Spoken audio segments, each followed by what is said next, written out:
കേരളത്തിന്റെ വികസനമടക്കമുള്ള അടിസ്ഥാന രാഷ്ട്രീയം ചർച്ച ചെയ്യാതെ യു.ഡി.എഫ് പാരഡി ഗാനങ്ങളിൽ അഭയം തേടുകയാണെന്ന് സി.പി.എം അഖിലേന്ത്യാ ജനറൽ സെക്രട്ടറി എം.എ. ബേബി പറഞ്ഞു. സി.പി.എം കൊടുങ്ങല്ലൂർ ഏരിയ കമ്മിറ്റി സംഘടിപ്പിച്ച ബഹുജന റാലി ഉദ്ഘാടനം ചെയ്ത് സംസാരിക്കുകയായിരുന്നു അദ്ദേഹം. മതത്തെ ദുർവ്യാഖ്യാനം ചെയ്തുകൊണ്ട്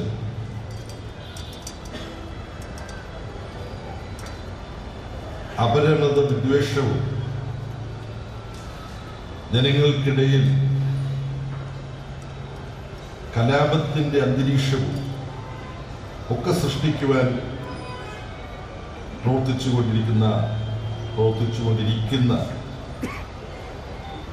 വർഗീയതയുടെ ശക്തികൾ കൊടുങ്ങല്ലൂർ പിടിച്ച് അടക്കി കഴിഞ്ഞു എന്ന മട്ടിൽ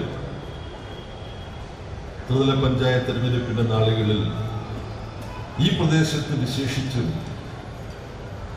പ്രചരണ പ്രവർത്തനങ്ങൾ നടത്തുകയും അവകാശവാദം ഉന്നയിക്കുകയും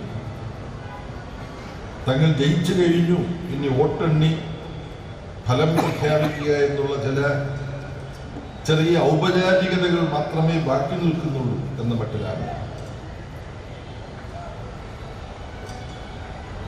വർഗീയ ഫാസിസ്റ്റ് പ്രവണതകളുള്ള RSSനാൽ നിയന്ത്രിക്കപ്പെടുന്ന BJPയുടെ ഈ പ്രദേശത്തെ നേതാക്കൾ ശരിയായ രാഷ്ട്രീയ ചർച്ചയിലൂടെയാണ് രാഷ്ട്രീയ അംഗീകാരം നേടേണ്ടതെന്നും എം.എ. ബേബി പറഞ്ഞു.